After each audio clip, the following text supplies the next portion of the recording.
Hello, everybody. Welcome to Expansions with me. I'm Jane.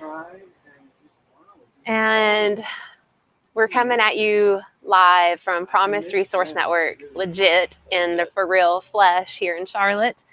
And then if you tune in, if you'll let me know if you can hear me, because I'm just going to start to open up and I'm going to be checking the chat here and interacting. And I'll talk about this in a moment. I have so many things that I want to share to make sure that everyone is going to have their own involvement and stuff. Would you mind grabbing another chair? So you all get to hear me talk to other people, and I'm so excited about this. So, hey, welcome. Come on in, we're grabbing you another chair.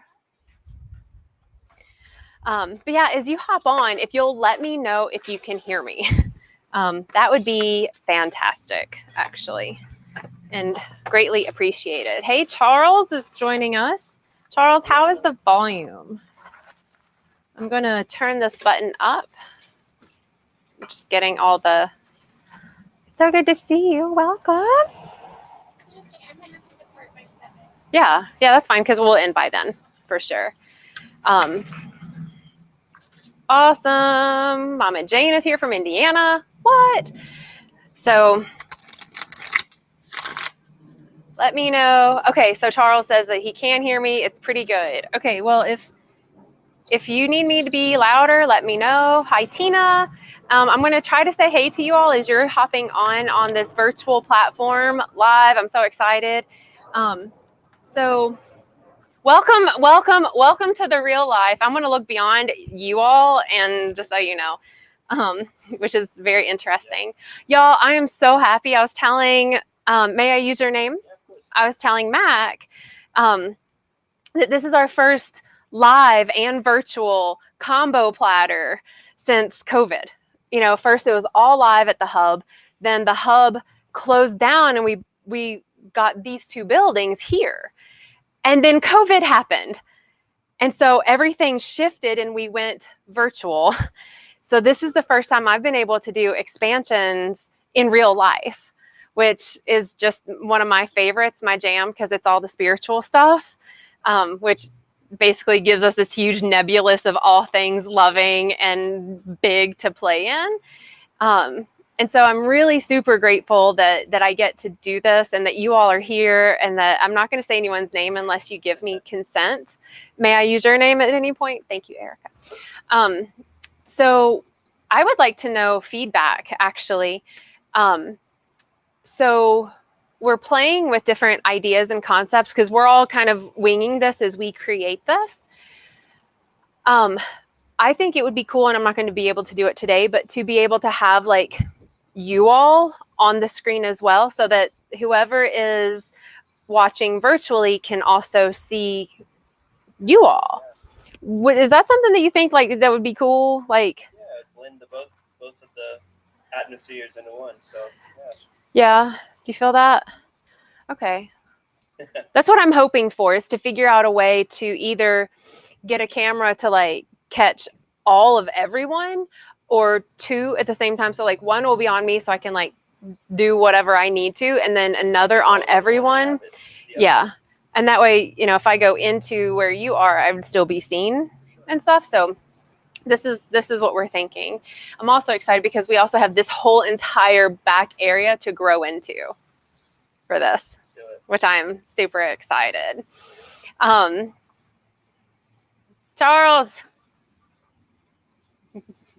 Charles says, say my name.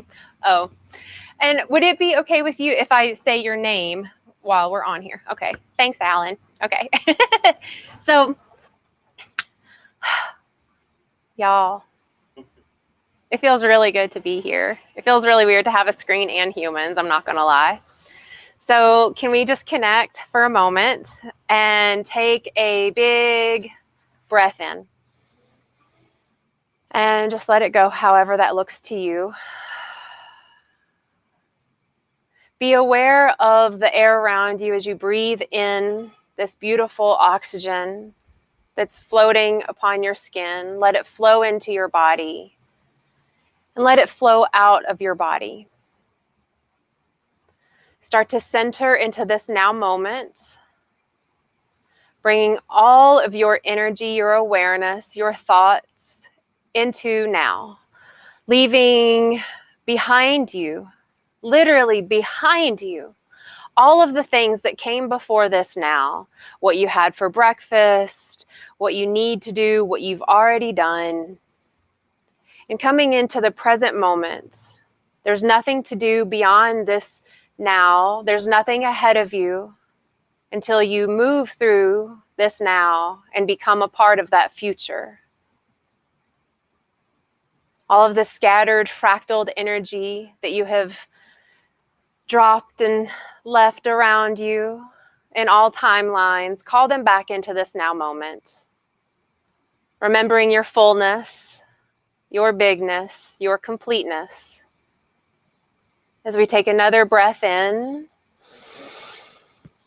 and another breath out.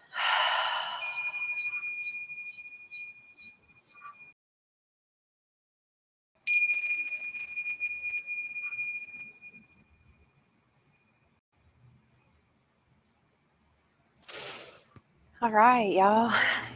So now we're here. Now I'm here. I feel here now. So I had, like all these things that I knew I wanted to talk about. And then at the same time, I didn't, because I didn't know who was going to come. And I always like to hear when people are here, what's been on your mind or heart lately, as we kind of shape this new version of expansions.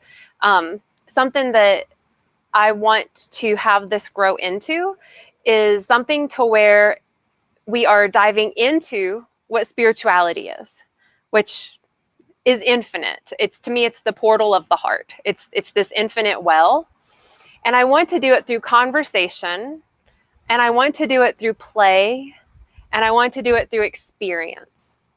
I feel like those three things are going to make this just more fun than like if you went to like church or a yoga class, because in church, you don't get to talk back and kind of be like, I don't get it, or that's not what I learned. Like you can't participate like that, or if they're singing, it's, I need to sing like this and then I sit down. Unless you went to a really fun church, which I know that they make those, and just it wasn't my lived experience.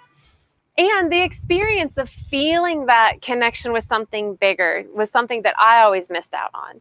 And it's only been through my experiences with like hiking or dancing or painting or breathing or meditating or laughing or hugging, like an actual human experience, have I truly felt what I would consider to be source, that infinite space of being held or holding in love. So that's what I want expansions to kind of morph and grow into here. And I'm curious, because some of you have experienced this, some of y'all haven't. What would you like to see this be? If you're like, you know what, I came here with expectations or not, what do you want this to be? And I'm asking you all too. I didn't come with any expectations, well, except to hear something thought-provoking. Very thought-provoking. Yeah, that's... I like that. I can provoke some thought. Thanks. Okay, I can do that. I can provoke thought. Okay, I will. What do y'all think? What are y'all feeling? I just love to see this continue to expand in all the different modalities, the spirituality that's growing so much, not only here in Charlotte, but this global awakening that we're having, and people needing resources to lean on each other, to understand that they're not alone in it, that spirituality has a lot of highs and lows. And then if you build this sort of community or support group, that you can only continue to grow with one each other. So really just that container is really special. Yes, I love that. Thanks for that, Mac. Yeah, the being able to connect in during a time where I feel too that a lot of people are having a spiritual awakening, a consciousness expanding now. They're having this time where they're wanting to feel something bigger. I mean, I've had more people reach out in so many ways that are like, I'm not religious and I'm not spiritual, and they are just like, I'm wanting something. I'm wanting something, you know? And so I think definitely to hopefully create this container where it becomes that something, to where I'm not the one anyone relies on, but you two can call each other, and then you all can meet each other. You know what I mean? So I love that. Thank you for that. Tina says, for me, expectations kill the experience. For sure. And Mama Jane, I am repeating what they're saying in the way I'm answering it. Na, na, na, na. Thank you for that. Yeah, and I'm just going to repeat back to you what Charles shared, because he said a place to open discussion about anything without the judgy pants being worn. Exactly. Sharing ideas about everything. Love that. Look at that. What about you? What are you feeling? I'm not sure. I had no idea what I was really coming to. I just knew that I had the power to come. So I don't necessarily know if I have words or desire or intention other than like, hey, I'm showing up to see what unfolds. I know what's important to me is my heart right now. And back to that. So Erica just shared that coming back to her heart is really important to her right now, and she had no expectations, but that's kind of what led her to here. She had the time and was like, hey, I'm coming. Would you mind expanding on that? What does that mean and look like to you to go back to the heart? Just through experiences that I've had recently where I didn't follow or trust it, and where that feels like it's disconnected me from it in some way, like the wanting to go back to certain timelines and not being able to. And yeah, just coming back to trusting my heart and knowing that whatever was there is still possible. Yes, thank you. Thanks for having that desire to go back to your heart, to feel that space of like trust and knowing. Like, and Erica mentioned sometimes like when we're not in our heart, we tend to like maybe want to go back to a timeline. You know, it's like, I'm not really feeling fulfilled here in the now. So, but I was kind of fulfilled when I was married this one time. I mean, I really wasn't, but I thought I was. So that feeling of, well, maybe I was, and this is my own personal example. And then it's like, oh, you know, well, maybe I could be back with that person, or a likeness of that person, or maybe I'll start doing the behaviors that I was doing then that superficially filled my cup, you know? And for me, when I go back to those timelines of behaviors, thoughts, habits, anything, it makes me sick. Like it literally makes me sick. Like, does it affect y'all that way? Like if you try to fill up your heart or like chase love in a way that you maybe did before, and then you go back and you're like, I'm trying it again. And it's like, to me, it's like wearing an old pair of shoes. And you're like, but these were so cute and comfortable when I used to go dancing. And then they're not. Does it make you all feel sick? Yeah, when it's not in resonance anymore and you realize that they had to unfold the way they did. If you try to fit that square peg into the round hole, it's not the same anymore. And I think a lot of that suffering is because we're not surrendering to the now, like you said, and trying to go back to an old timeline that's not there anymore. So we're stuck in that loop of wanting to make it work, even though we know it's not in our best intention to, get out of that present now moment. Yes. That is a thing, y'all. Yeah. Tina says heart is true self. Yeah, pretty much. I think going back to the true self, and I think when we are not aligned with our true self, right? Which, side note to that, that's always changing. Like, and it's always the core of the never changing. It's like the heart is the never changing, but the expression of it and the way it's always unfolding, because it's energy. So it's always unfolding. It's never the same, so to be able to go back to something, like, it's like going to like a it's like you can't stand in a river the same place twice. You know, have y'all heard this before? Have you heard this about? Have y'all heard this about you can't stand in the river the same place twice? You can literally step into a creek or a river, whatever. I would step into a creek because that way you don't get washed away.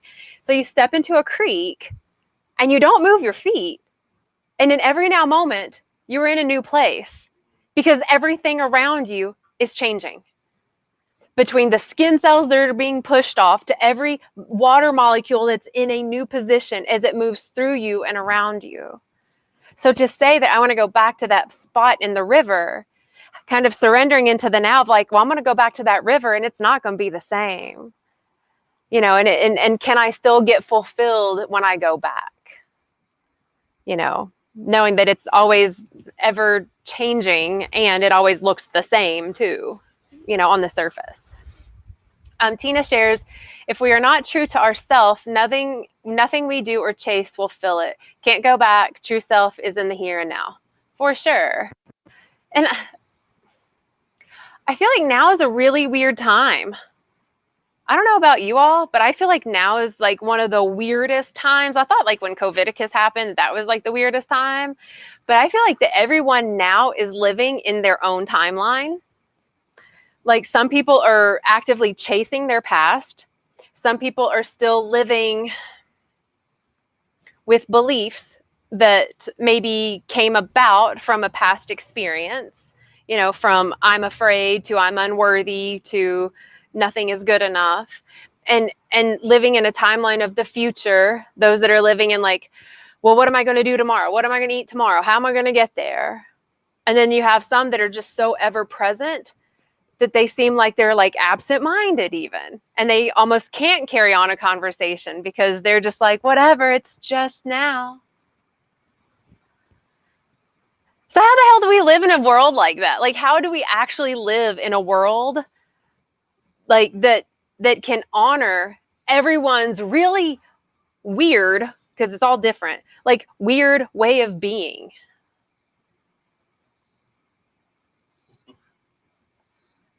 Because like I'll see people that are chasing something, you know, chasing something outside of themselves, right? So they took themselves out of like a spiritual path and put themselves on a very physical path. I want to get that car.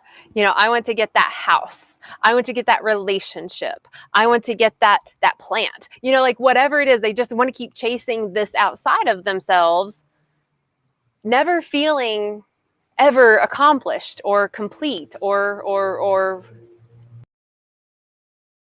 it sucks to not like make it. You know, could you imagine if you're like training for a marathon and you started the race and like 10 years later you're like, oh shit, the finish line keeps moving away from me? Like that would suck. And that's a lifestyle, I think, of a lot of our human brothers and sisters, like all of us. You know? Charles says, we live day to day. We live day to day, honoring others' paths and while staying on our own. Yeah, that's probably the way to do that. like I honor your path. I don't like it. I do like it, you know what I'm saying? I don't like your path. I don't agree with it whatsoever, but I accept that this is your path and the timeline that you're on. Have y'all noticed that sometimes someone will be on their path and you've already like moved through that? Like say someone has an addiction and you don't have an addiction anymore. And there's this point of like just like, I've been there, I've done that. So if you just do what I do, you'll be fine.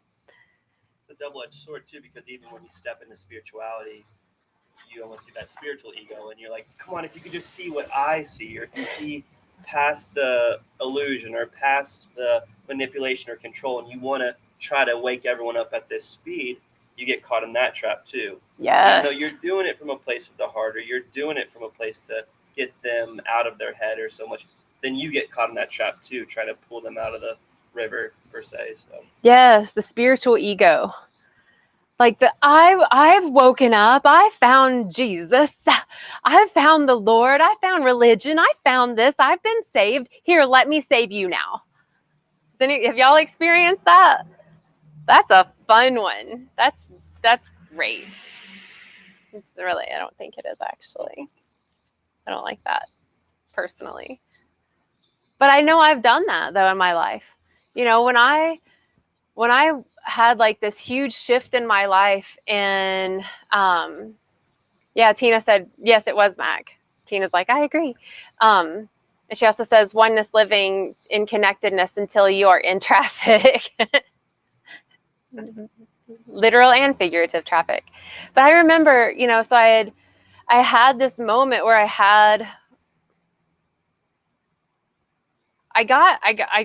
think that if some people were to like put it in like Bible words or something, that they would have said that like I was touched or filled or some word with the Holy Spirit. Traffic. You know, and I felt it. It felt like a beam of like the brightest light ever shot down through my bedroom, and I was standing there and like went through me, around me, and it was like I felt humble, I felt grace, I felt love, I felt peace, I felt joy, I felt a knowing, I felt all of these things at once that only when I really start to talk about it do I start to cultivate the clearing that happened. Because when it happened, like I fell to my knees and was just crying because all of the words that had been spoken to me over my life, like you are the Son of God, which always just pissed me off because I was like, first of all, I'm not a boy because everything was gendered. And I didn't like the idea of the word God because it was always used from a very judgmental, patriarchal platform. I didn't like it. When I hear so often, I'm not involved in a small Lutheran church, but I hear the word sin, sinful. We're all born sinful. I don't buy that. I wasn't taught that growing up, and I don't buy it. Yeah, the notion of sin.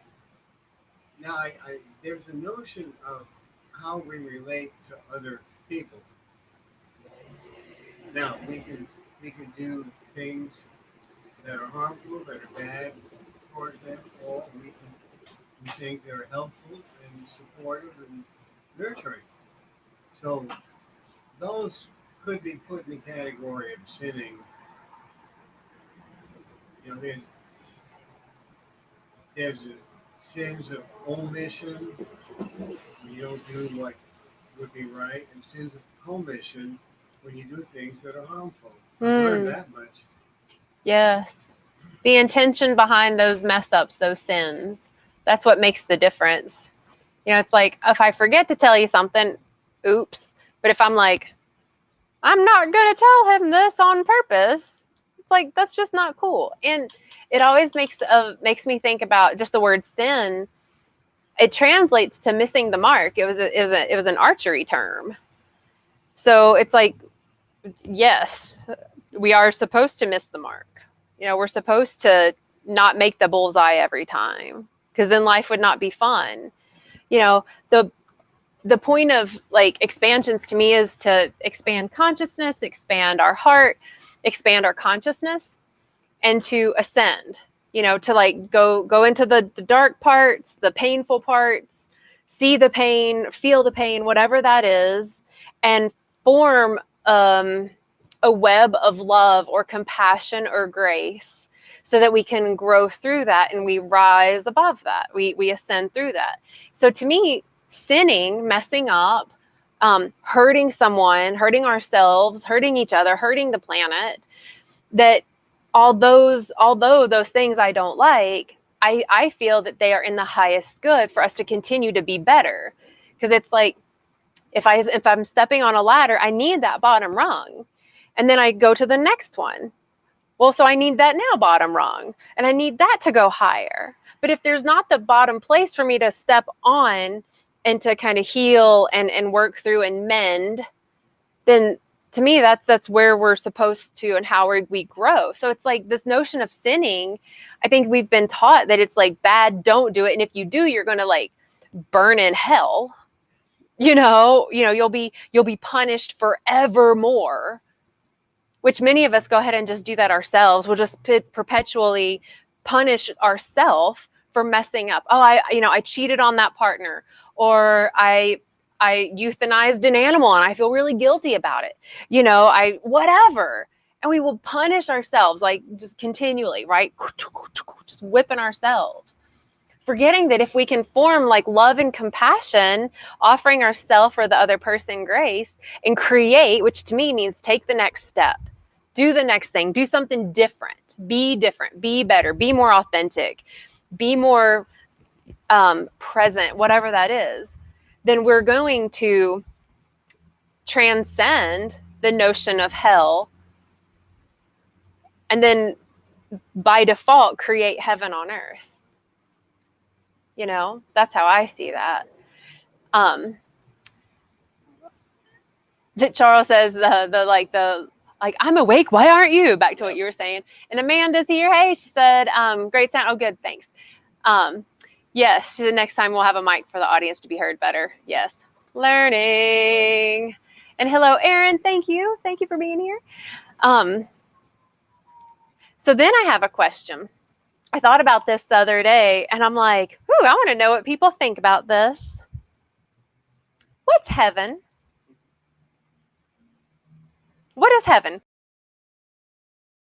What's heaven? What is it to you? Is it real? Is it made up? No, I definitely feel like it's real.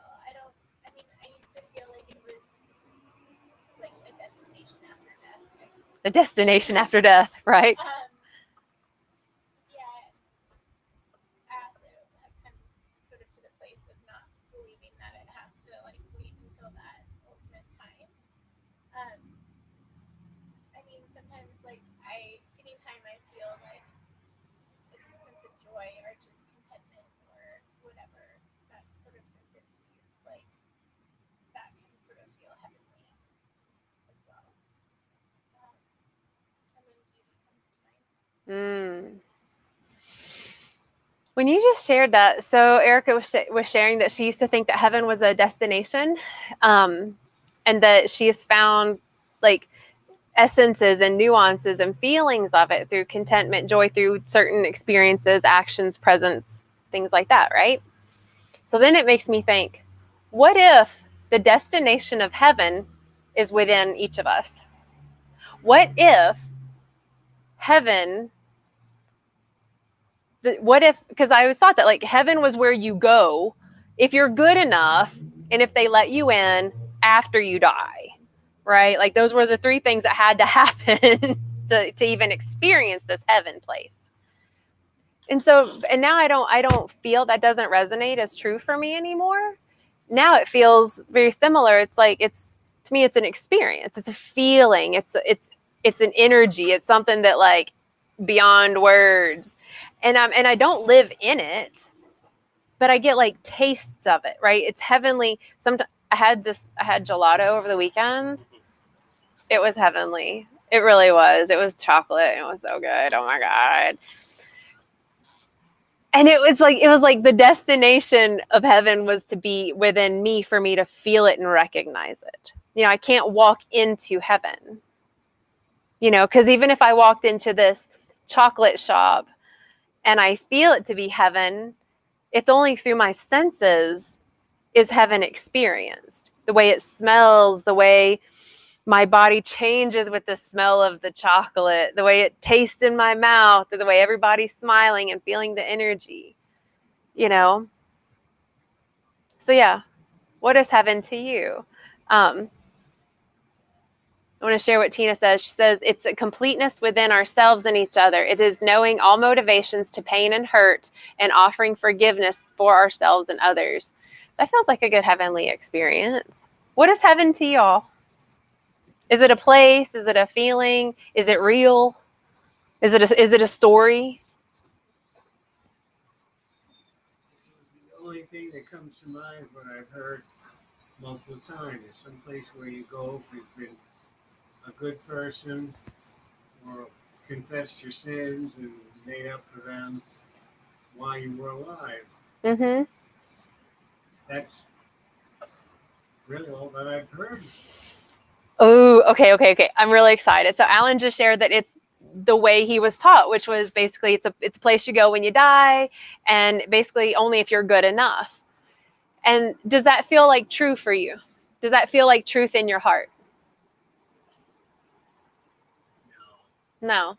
What does feel like true? Like if it's like whatever your heart says, this is what heaven is. What do you think it is? I'm thinking that when the physical body dies, there's part of us, an energy, a spiritual essence that exists and goes somewhere.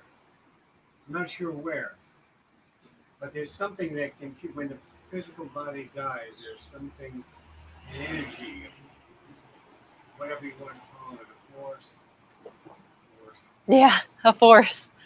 that somehow drifts away. That's just my own belief. Do you think you can experience heaven in your body? Is it something that is only, do you feel that heaven is only able to be experienced after you leave your body? Well, that's what I've been told. What do you think? Or what do you feel, I guess? Well, I'd like to feel better within my body. I've been going through a lot of health issues recently, and it's been rough. So, yeah.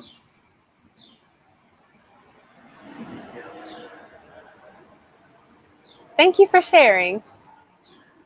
What are you feeling around it? I think it's a happy medium between both.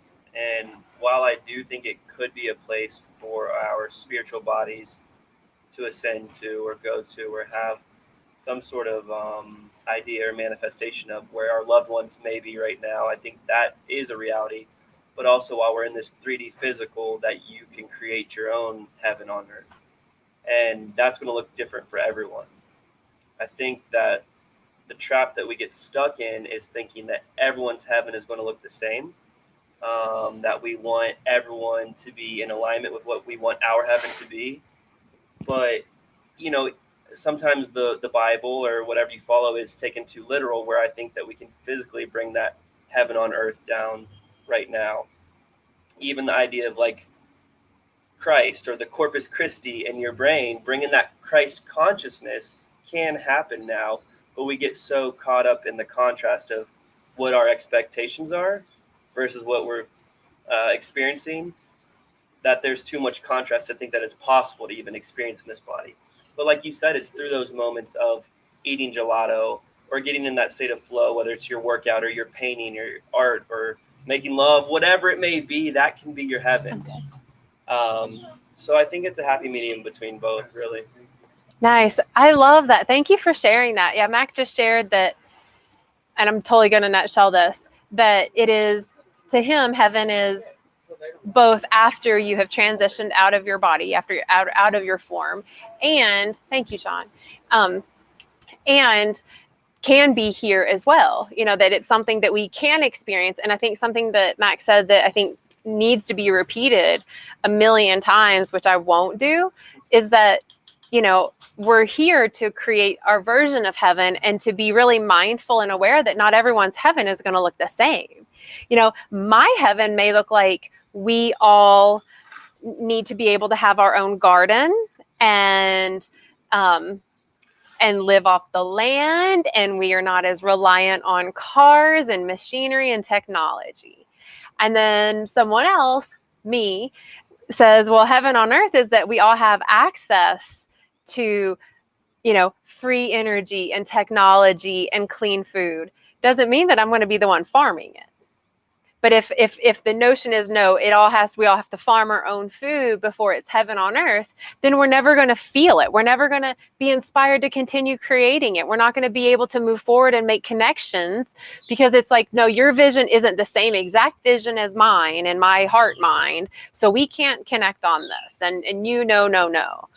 And then we really start to dissociate from the humans, and it dissociates us, I think, from ourselves, from our true self. I love the idea of heaven on earth, and And I love the idea of it being different for everyone. Like, you know, so much of whatever it is I do, I want to support everyone's heart vision to be this reality, because it's going to be different than mine. And yours is going to be different than yours from yours, and different and different and different. But I know that there's this baseline force of energy, this baseline frequency, that if it's coming from an unfiltered, non-fearing heart, that there's going to be a thread of a nuance that holds it together, just so, like the seed of life, like sacred geometry of all these like circles intertwined, that they somehow support each other, like this new type of ladder rung situation that we grow up on.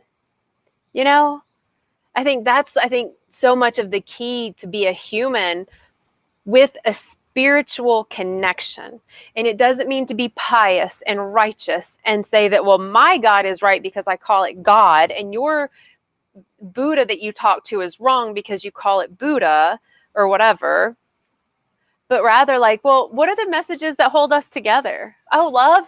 Well, let's play with that. Like, what can we create with that? You know? And then we all start to really manifest a reality that we expand in, like, together. Like, I love that. My mom agrees with you. Mama Jane.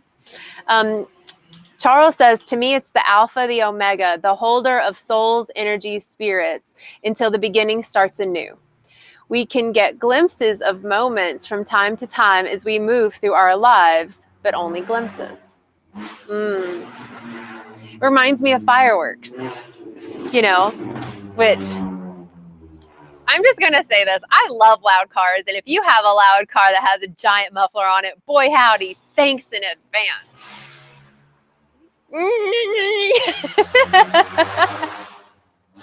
There goes. Anyway, that's someone else's heaven. That is heaven to someone else.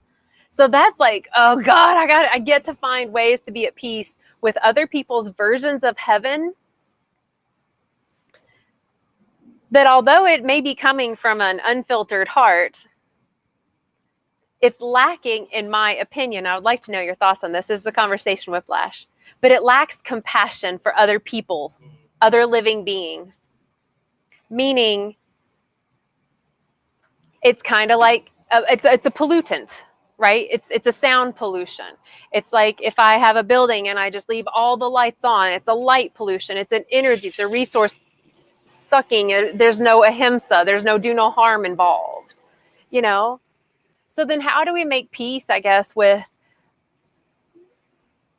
someone's heaven on earth, say a giant gas guzzling, giant muffler, like black smoke coming out, so loud. How do we make peace with that? Because their heaven on earth is not ahimsa. It's not do no harm, which to me is like one of the first commandments. I think the ego side of me would want to say that might currently be their heaven right now, because they haven't experienced the flip side of that coin, or understanding why that might not be in resonance with everyone around them. And it's almost like if your modality was painting, and you just went around painting everyone's house because you loved it so much. You know, it's like, well, I get it. She loves to paint or she loves to do art, but at the same time, it's encroaching on my own. Until maybe an experience happens in that person's life that's like, wait a second, my heaven on earth can't bleed over into everyone else's.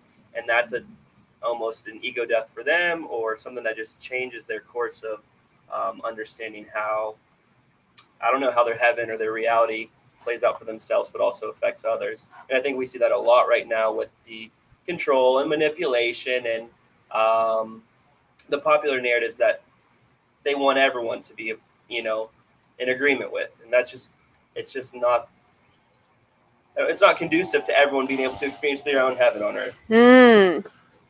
Thank you for that. That just made me think about, how do you feel, what are your thoughts around people's notion of heaven if it's really their own or if it's just part of the marketing.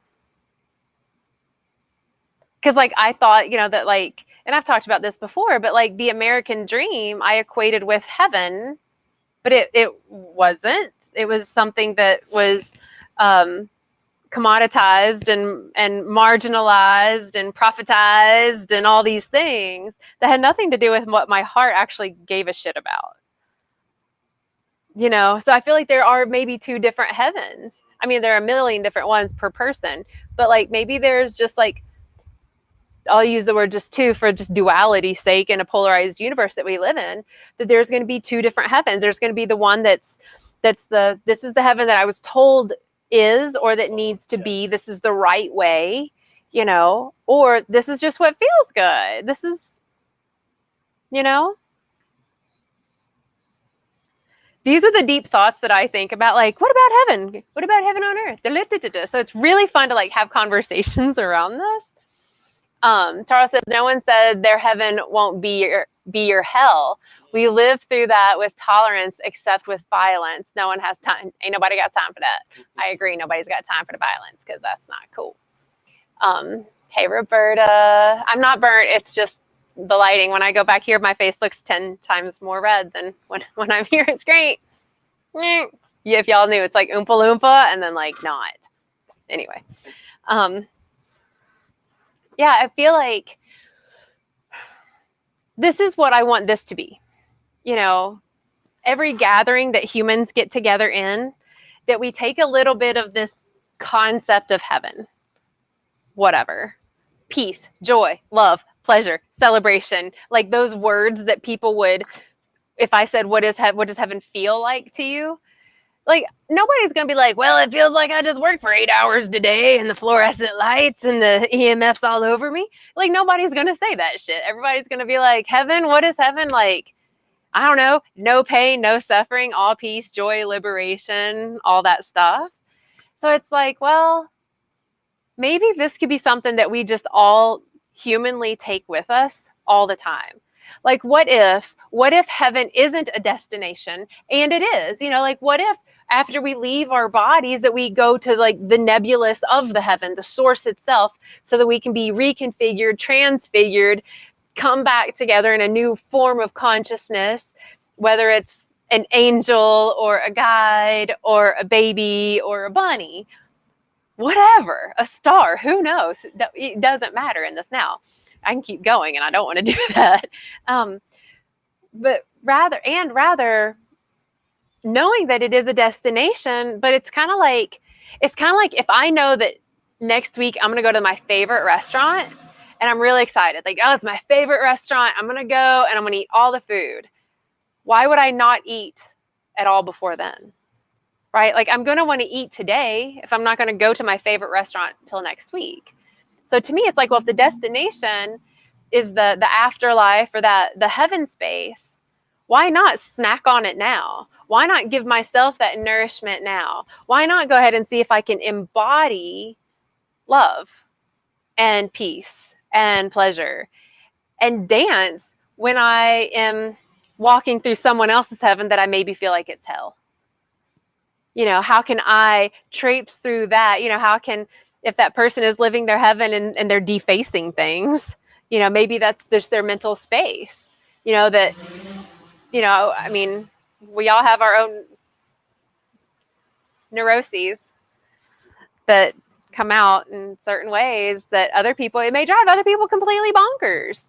But to me, if I don't clean like that, then I'm like, I'm living in hell. It's a dirty kitchen.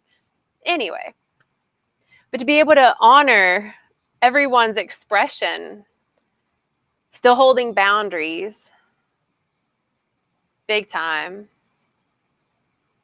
to let ourselves be that heavenly person in bits. And when we're not being that heavenly version of ourselves, when we're not being that high vibe, peaceful, loving, like, hey, human, that we don't kick our ass about it. We don't punish ourselves about it. We don't tell ourselves that, oh, great, well, I ruined it. Oh, I ate today, so now I can't eat next week.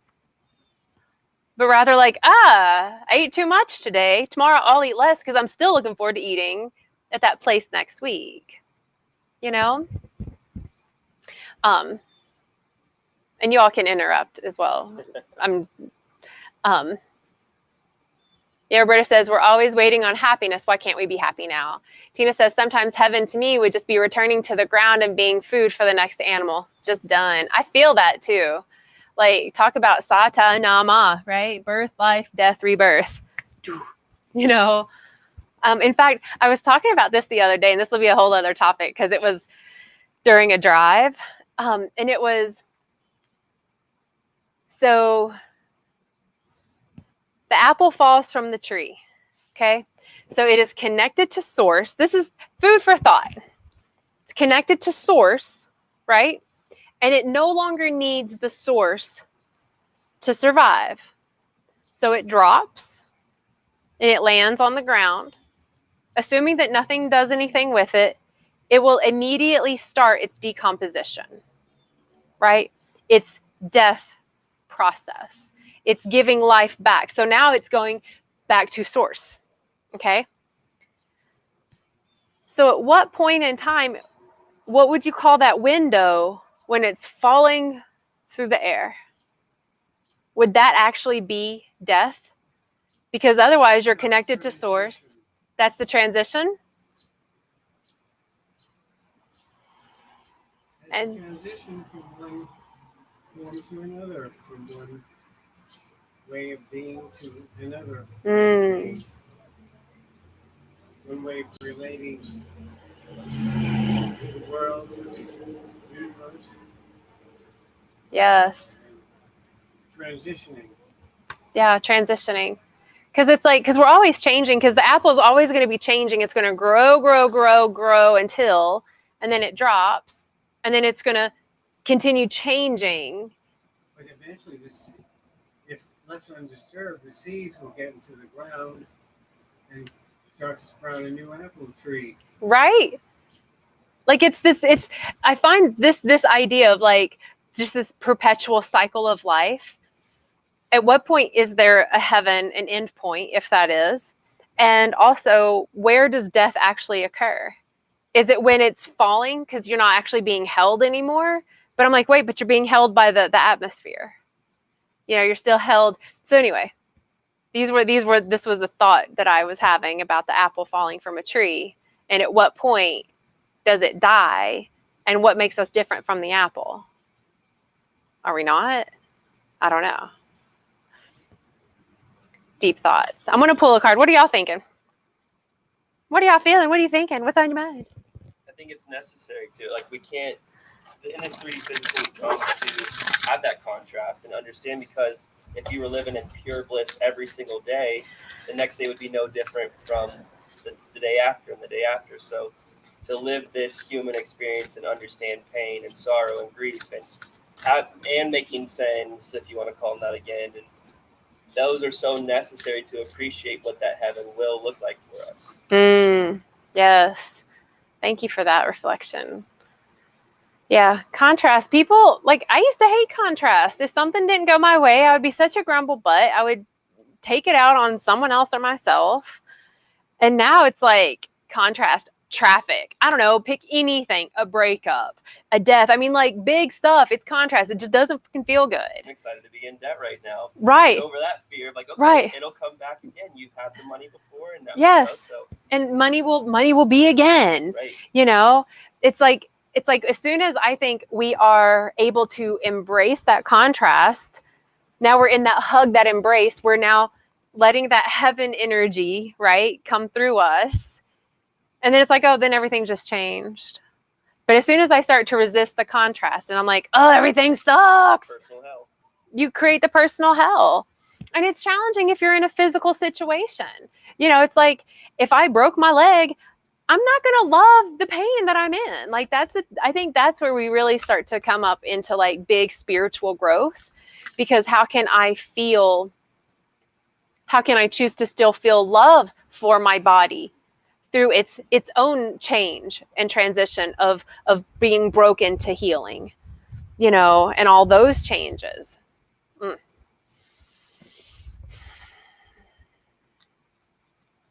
So I got this deck. It's a roomy deck. It's a roomy deck, which they just look prettier.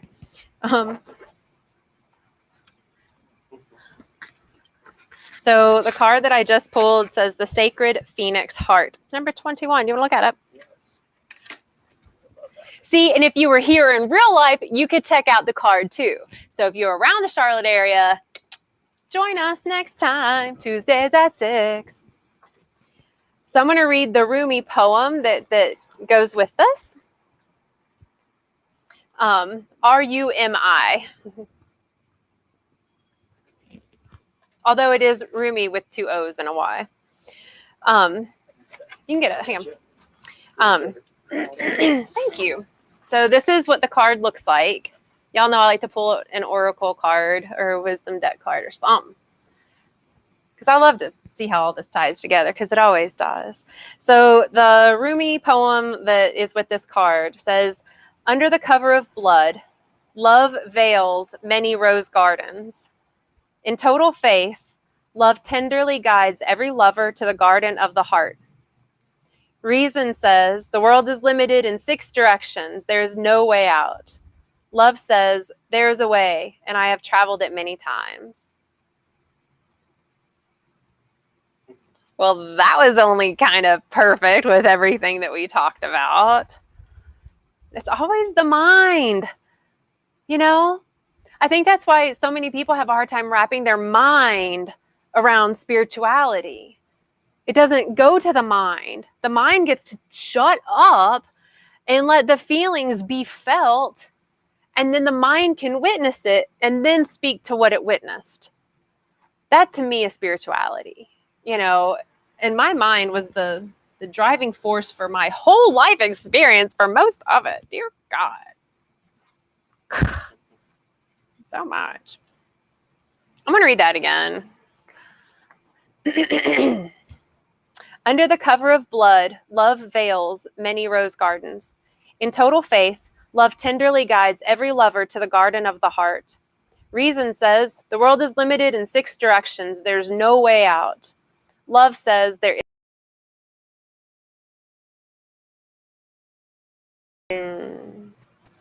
That feels good, y'all. So let's just end in the next couple moments. Unless there's anything else anyone is feeling on their heart, called to say, share, comment, question, concern. Okay. I just got these. I always borrow my friends. I have all the other things. But I'm like, these need to be in my life. So take a breath in. And let it go. And I invite you to feel. Feel the sounds around you.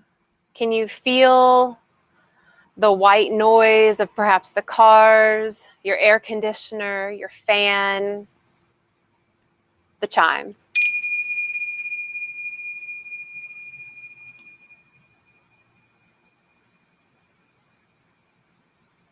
Can you hear and feel the breath flowing in and out at whatever pace it is flowing? Can you be still with you?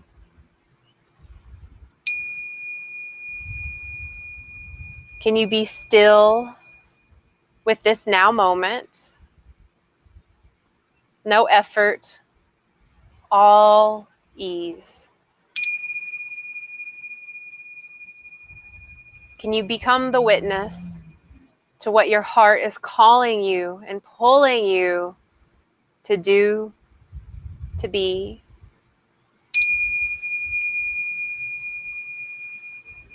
Can you look forward to where your heart gets to grow, gets to share, gets to shine? Can you see that vision in your future, in your mind's eye?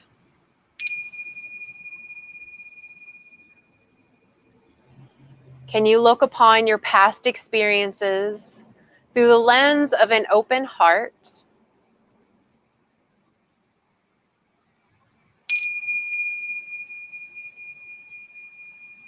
Can you see all of the gardens that you have tended to in your life? in the garden that you are now tending to. Can you see how robust this garden is? Can you feel it blossoming in the center of your chest? Every breath you take is like fertilization for the soil.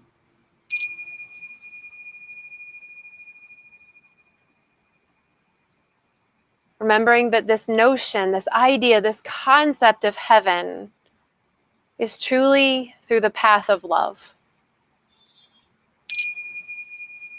We can sit and wait for this love to come to us, or we can let love be us. Letting your heart fill up and expand. Perhaps you envision it growing wider, like the infinite portal of energy that it is. Sitting in a land of trust with your breath, in your body,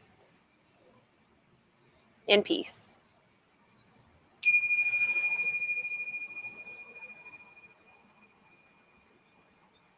Take a big clearing breath in and sigh it out.